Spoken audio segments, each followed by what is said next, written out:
Hey there, bud. You up for a game of King of the Hill? I'm not up for a game of King of the Hill. That's why I'm in the car, eh? Got a message from Canada Post that something had come in the mail for me. The company I got this from said it would take about 6 days standard shipping to arrive. So 2 or 3 weeks later now, I finally get a message saying that it's come in. I was not expecting that to rip as fast as it did. I've never owned a JHS pedal.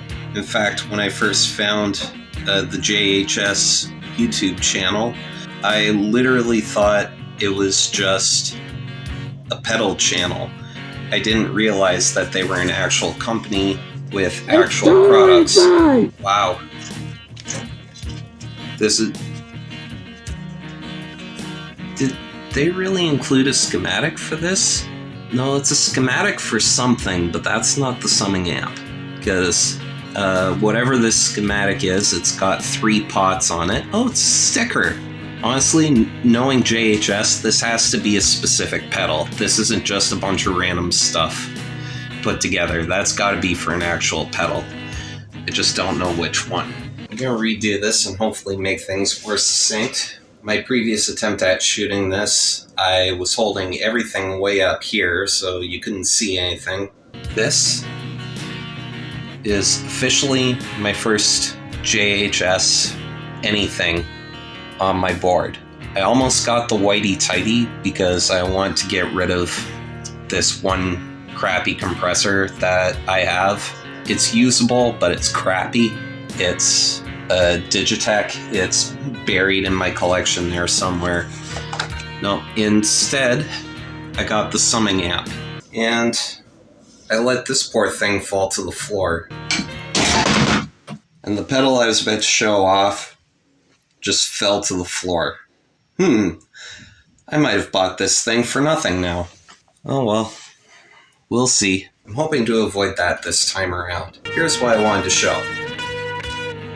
The JHS Summing Amp. What this is meant to do is to feed 2 separate inputs into this box here, and what it does is it runs these out to your amp in parallel instead of in series. Normally, when you hook pedals up, putting them in series is kind of the typical thing to do, where it's like you have one pedal running into the next pedal, and then that runs into the next pedal, and everything kind of affects each other all the way to the end till you plug it into your amp. Everything's still hooked up. I can't get that in camera. So you hook that up into your amp, preferably one that works. When you run these signals in parallel, instead, you can have one pedal or one series of pedals running side by side with another pedal or another series of pedals, and these 2 signals will basically react independent of each other, and then they get sent out to one output, so you get to hear those 2 unique sounds coming out of one amp instead of having this big blended signal feed into each other. Now, what does that have to do with the Mel9? Well, this pedal is one of a whole series of pedals that Electro Harmonics has made. Now, you've got things like the Bass 9. This is for guitar players that don't have a bass and they want to get recording some bass lines on their own without needing to get a bass. You can get that pedal instead. Also have things like the Synth 9. I almost bought one of these secondhand from Long and McQuaid, actually not too long ago, a few months back, but I passed up on it because I was already having more than enough fun with this thing. Then of course, my beautiful Mel9. Then they've got the B9 and the C9 and the Key 9, which all simulate different organs and electric pianos. And the sound that you get out of this is absolutely stunning, how close it is to the real thing.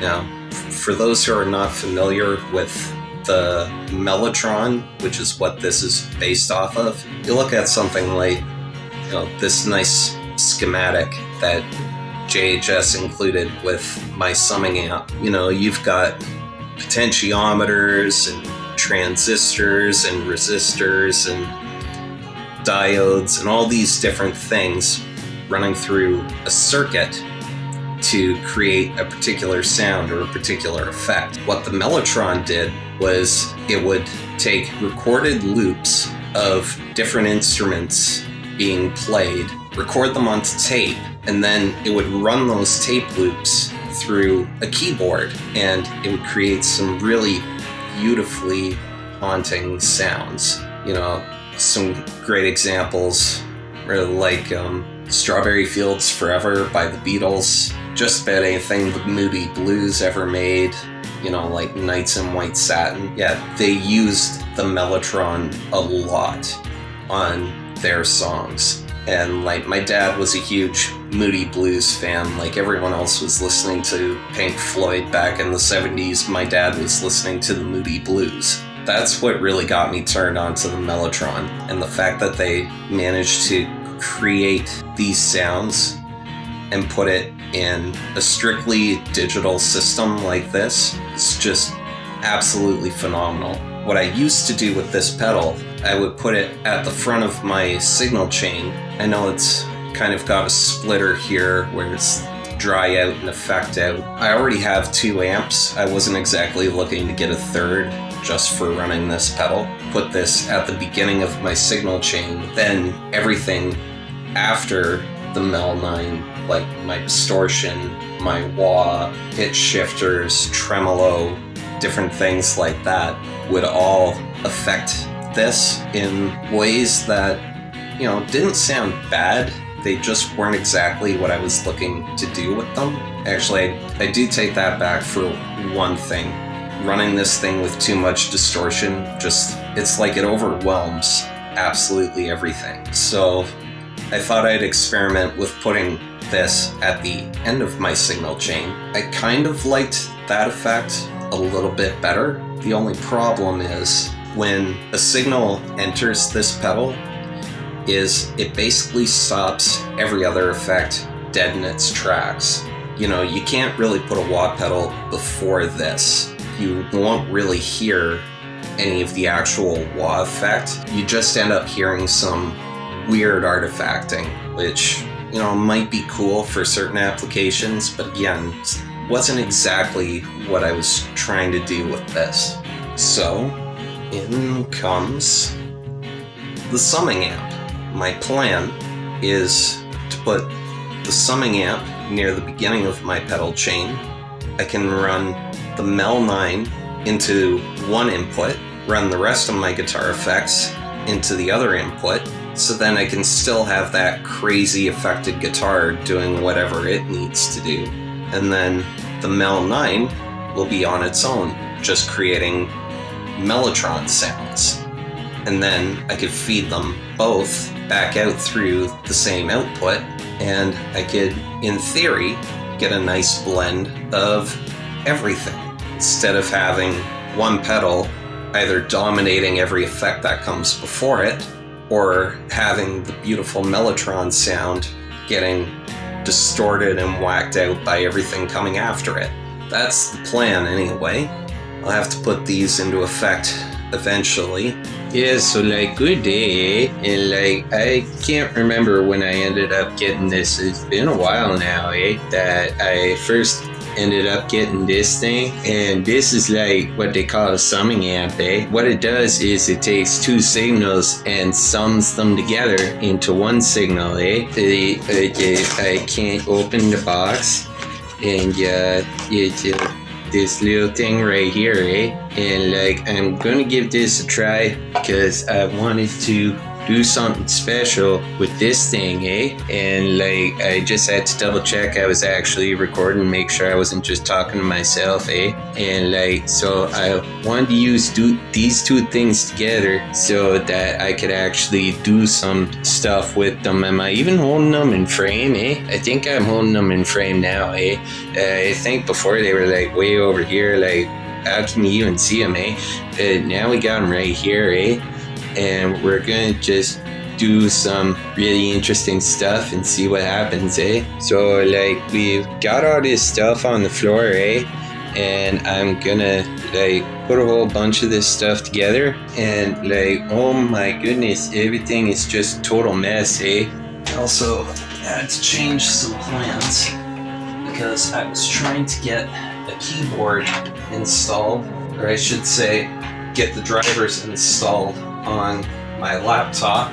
But it turns out that the company that makes that keyboard doesn't support anything that uses the Apple silicon chipsets, which means the keyboard is basically useless on my laptop. They don't do anything to support Linux either, so it won't work on either of the Raspberry Pis that I have. So I've been trying to figure out what to do with it. I've found a couple of open source plugins that some guy in Finland ended up developing. They might work for what I want to do with it, but I still need to get them set up properly. At this point, my laptop still doesn't even recognize my keyboard, and I've tried going through the MIDI setup on the laptop and just nothing's coming through. One thing that I was advised, it can only handle instruments up to a certain voltage output.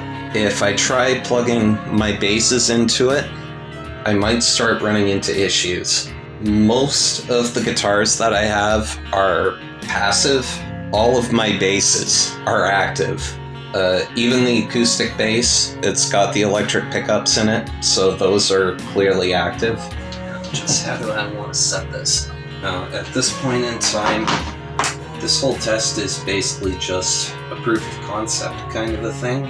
Take this cable out, move this up here. I think I've got a shorter power cable that I can use with this thing. Now, one thing, I actually wanted to do a whole rant on this power brick, the One Spot Pro by Truetone. It's really cool. It does what's supposed to do. There's practically no hum that comes out of this thing. I do really like it, but there's a problem. Most of the stuff that I use, some of these outputs are just never going to get used. Like these two are strictly for 18 volt units. I have nothing that needs 18 volts. So I basically end up frying every pedal that I have if I try and use those two outputs. 250 milliamps. Pedals like the Mel9 can tolerate it. Really, the max that this thing needs is 100. So 250 is pushing its luck. I accidentally put this thing through the 250 once, and after about 10 seconds, it started hissing at me like crazy. At that point, I'd only had this pedal for about 2 or 3 days. This is not an easy pedal to come by. I just about fried a really rare pedal because I just wasn't thinking about the power that I was putting through it. So I refused to put this thing on anything above 100 milliamps, just for its own safety. I have a lot of fun with this pedal. It's, pretty novel concept, having the rocker, distortion. Regardless, I get a lot of use out of this pedal. It's fun, and I really like it, and the fact that I almost fried it within just the first few days of me owning it, that freaked the hell out of me. So I am not planning on repeating that again anytime soon. A couple of these other outputs, 500 milliamps. The only thing that I have that supports 500 milliamps is this thing. And so, yes, those outputs were helpful for using this thing and nothing else. Don't really have much use for those outputs, and I've got 2 of them. And this one on the very end here with the big red border on it, this is strictly for alternating current. Every single one of these pedals is direct current. I didn't even know that you could get alternating current pedals. and that one goes all the way up to 800 milliamps. Again, I have no use for that output. Basically, half of these outputs are useless to me. It's a good product in theory. I have had a lot of use out of it. It's definitely come in handy, but for the most part, I can only use about half, maybe 2/3 of those outlets, and the rest of them serve no purpose. Okay, say, most of the things I end up learning is usually from me having to correct some kind of mistake that I made previously. Got parts of my air conditioner trying to collapse onto my desk. I need Kaplas. Give me Kaplas. Where are they? Took a trip out to Alberta earlier this year. Stopped by a music store while I was in Calgary. Ended up finding a couple of these. They're super slim cables. These are made by D'Addario, but I know there are other cable makers out there. Like, I think these slim ones here are made by Nova. Is that the name of the company? Nova? Posa. Okay. Well, this isn't the pack for this cable, but I'm pretty sure they're the same company that made those ones. This one I strictly want to use for just linking my boost pedal to my pod. Okay, then you need to go from the Nano to the Mel9.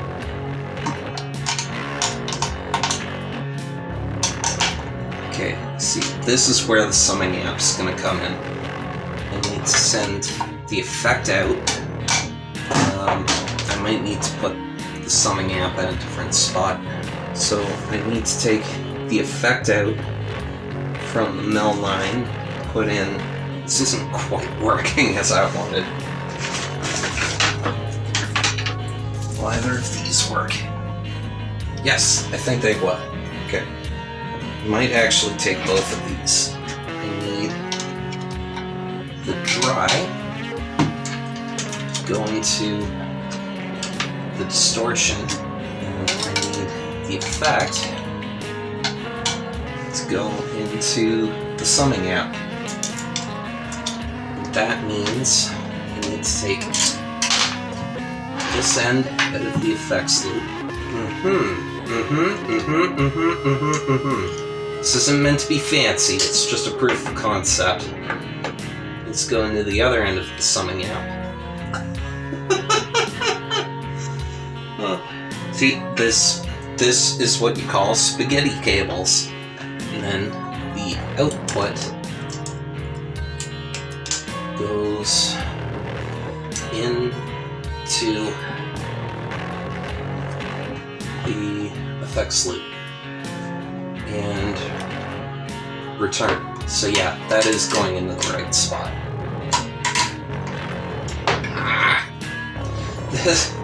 See, I was in talks with a friend of mine about getting a pedal board set up because I've got a whole mess of pedals. Like, this is just the tip of the iceberg here. I'm definitely not up to JHS numbers. I'm not even up to Juan Alderete numbers. Seriously, if you don't even know who Juan Alderete is, just look up a YouTube channel called Pedals and Effects. This guy's played bass for absolutely everybody, like Deltron 3030, Racer X, the Mars Volta. His list of credits goes on for ages and ages. And this guy, along with Nick from the band Terramellos, they did a YouTube channel called Pedals and Effects, basically going through every single effects pedal that they have, that they've used over the years. Like, it's quite a big museum piece of pedals. That makes absolutely no sense, what I just said. I know it's been a few years, but hopefully Juan's made a decent recovery from the coma that he went into a few years ago, and hopefully he gets back to playing and doing stuff on YouTube, because his channel really brightened my day way back in the day. Now I need to get power hooked up to these two things. I'll take one of these 250s, put in the Mel9 because I know it can handle it.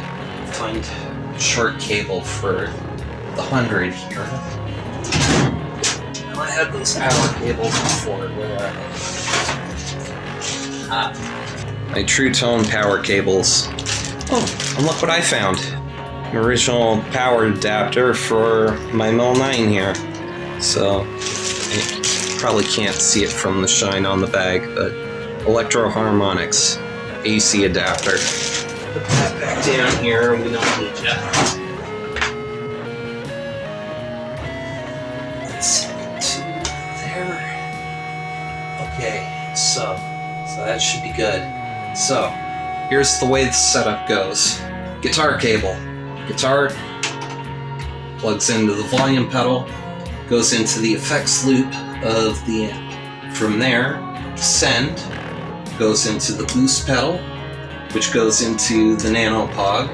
From there, it goes into the Mel9.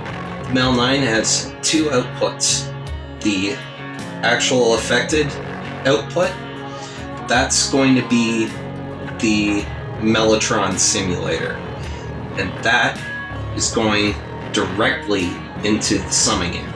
The dry output will go into the distortion, and then goes into the wah, and then that goes into the second input for the summing amp. From there, the summing amp will take both of these signals and blend them into the return input of the effects loop. And hopefully that gives us some nice glorious stuff to play with. I'm just going to test these things out with the raw sound in the room. Excuse my big fat head. So.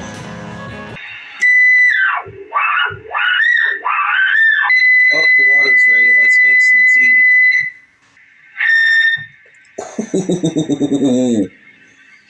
Holy sh! Why not? This thing is just... I just absolutely love this bass. Let's just handle things one step at a time here.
Clearly, once the distortion kicked in, it kind of overtook a lot of things to begin with.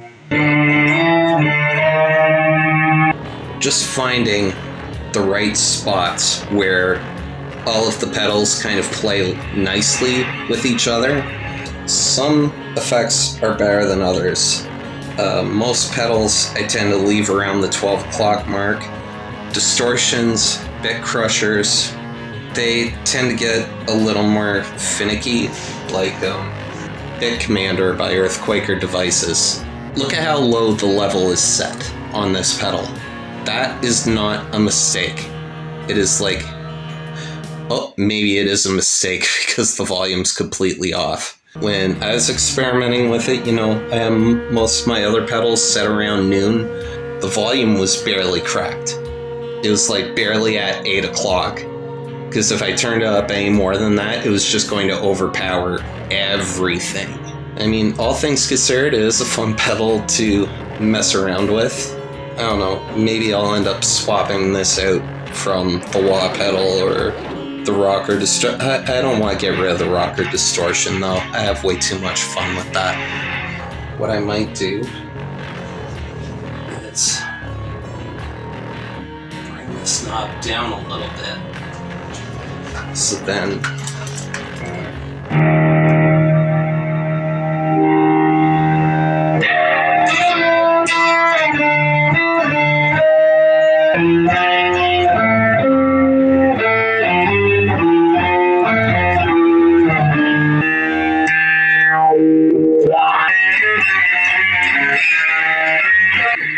just a little bit more.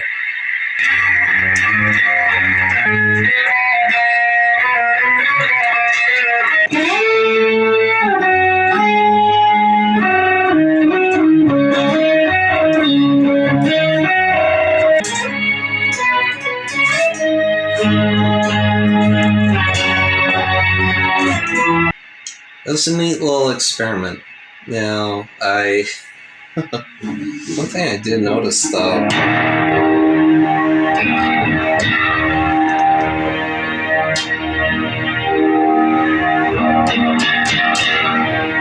is when I'm not running the Mel9 through the rest of my normal pedal chain and just sending it straight to the summing amp, it needs an awful lot of volume to keep up with the rest of the pedals. Whereas when I had to hook it into the pedal chain and have everything running in series like I normally do, like I used to do, I'd have to have the volume like way down here, or else it would just completely overwhelm everything. So to run it in parallel like this, it's really making me look at how exactly I can approach using this pedal. I might experiment with other pedals a little bit more as things progress, but I mean, the Mel9 is really the thing that I got the summing amp for. I want to try some different instruments, and we now bring you the guitars that probably no one needs, but everyone wants, the 7. Another little pawn shop beauty that I found. I think I witnessed a problem with recording the last segment. It's like it needs to be louder. Louder.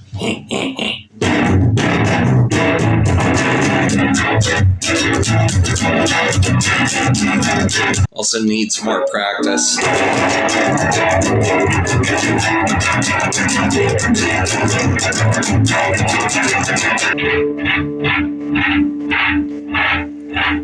I think the pot's a little crunchy.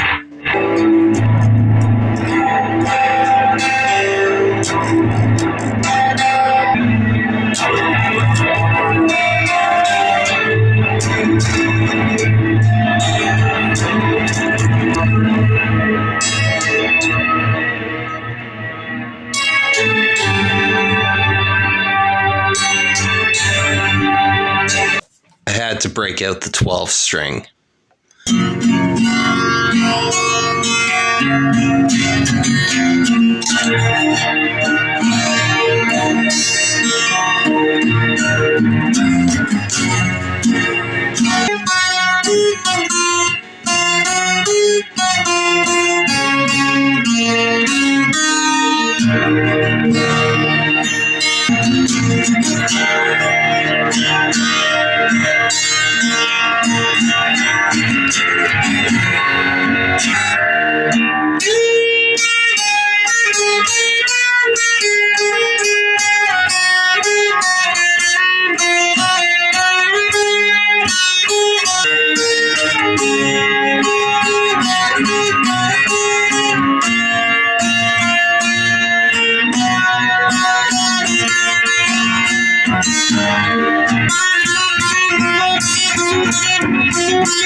Nice.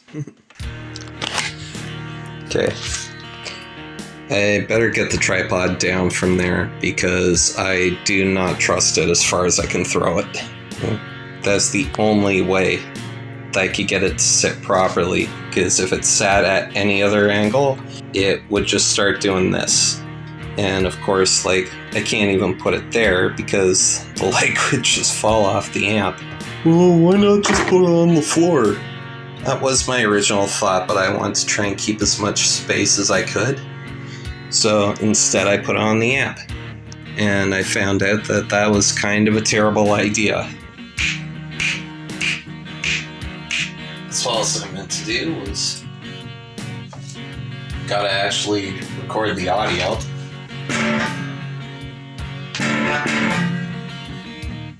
Can you follow the cursor like a good little automation override? Just want you to follow the cursor. Can you not follow the cursor? Playback rate? No, I don't want that.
Whoa!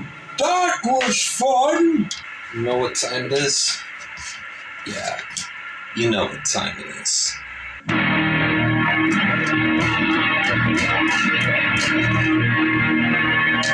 Range on the Mel9 is kind of limited. See, that's the low B, and the Mel9's having trouble picking up on anything other than just the harmonics.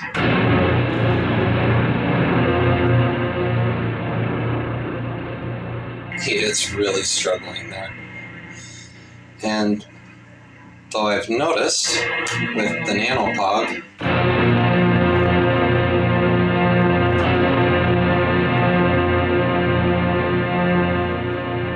still kind of has its issues, partially because there's still part of the dry bass signal being worked in there.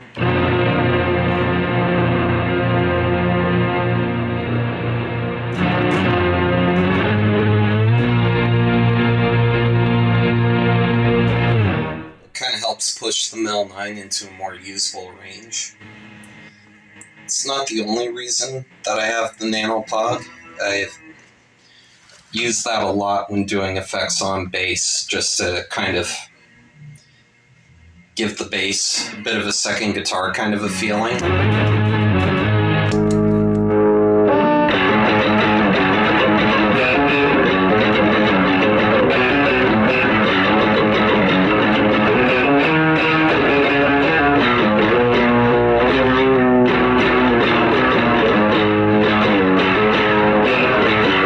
Just gonna mess around with this for a bit and see what comes out of it.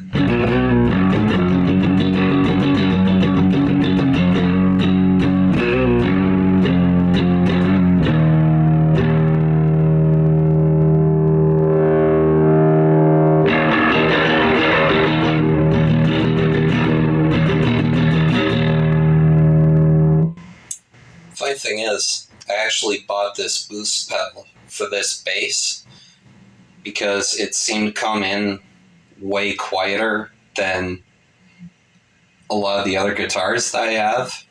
At least so I thought.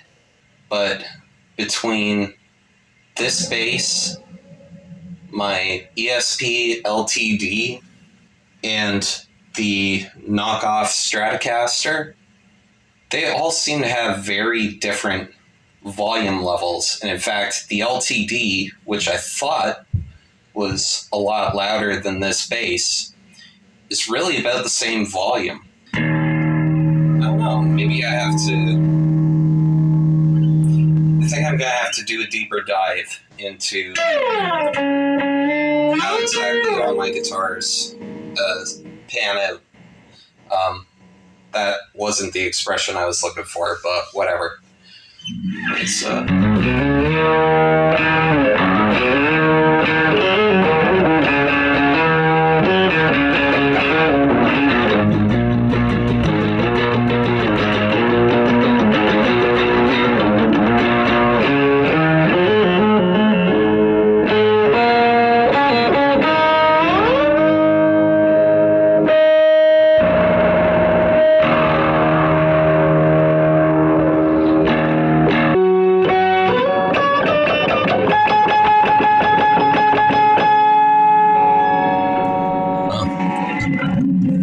where's my lens? Yeah. I don't know. I just wanted to pull my string past the neck just because I could.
It's pretty fun. There are plenty of things that you could try out with a summing amp. Again, there's that awesome video by JHS where they actually demonstrate the summing amp and what they can do with it. They end up putting together some really interesting combinations, and I think they sound absolutely amazing. But as soon as they mentioned that this was a thing, this was the first pedal that came to my mind, was how can I use the summing amp with this? I don't know, I like what I'm getting out of it so far.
Some of that audio clipped out pretty bad, but it wasn't the fault of that thing.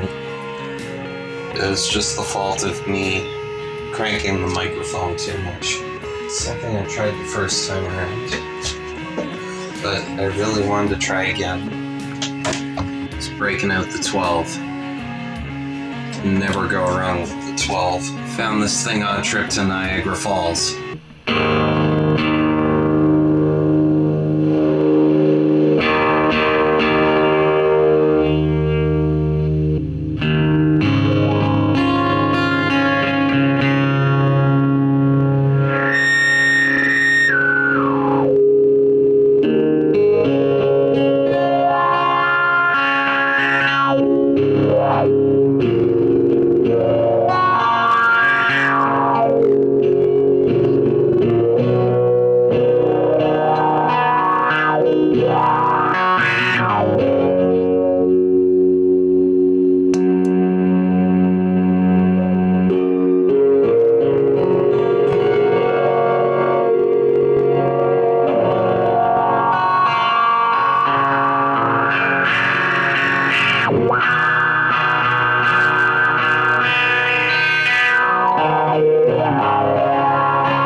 Whenever I was using this pedal in series, I never really had the effect cranked all that high, but now that I'm running it on its own, like, I've got the effect completely dimed, and it seems like it's barely coming through.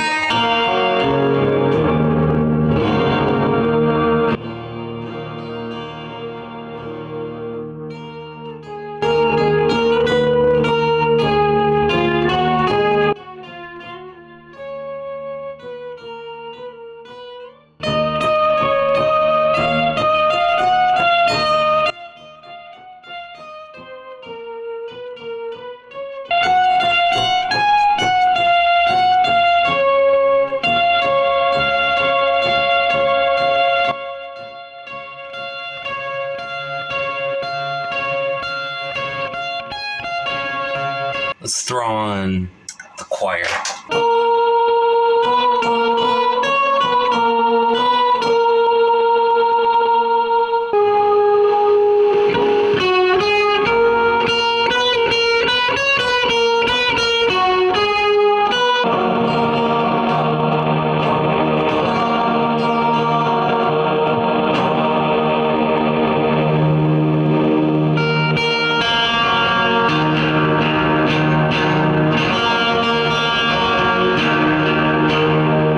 Now, let's try out the other beast.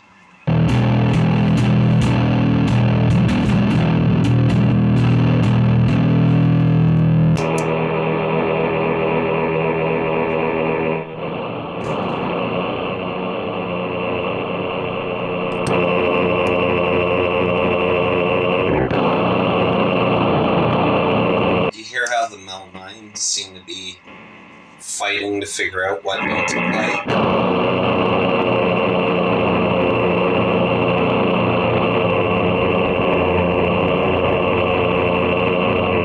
Yeah, there's a reason for that.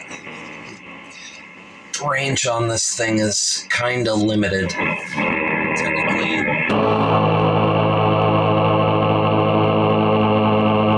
That's supposed to be the lowest string it can go to, but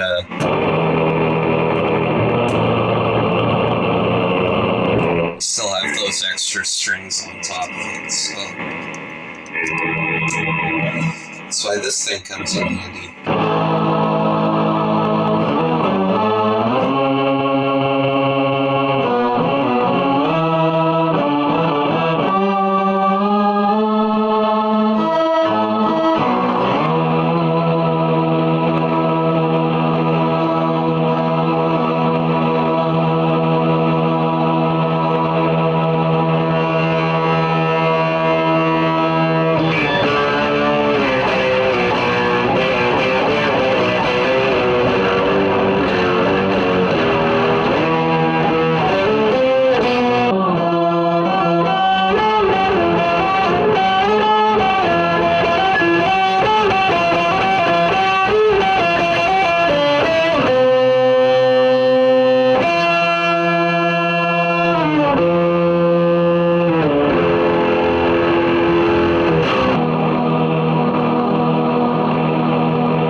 All in all, I gotta say, the little summing amp is doing a pretty good job, considering that I had varying volume levels around all the guitars and having the boost pedal as well.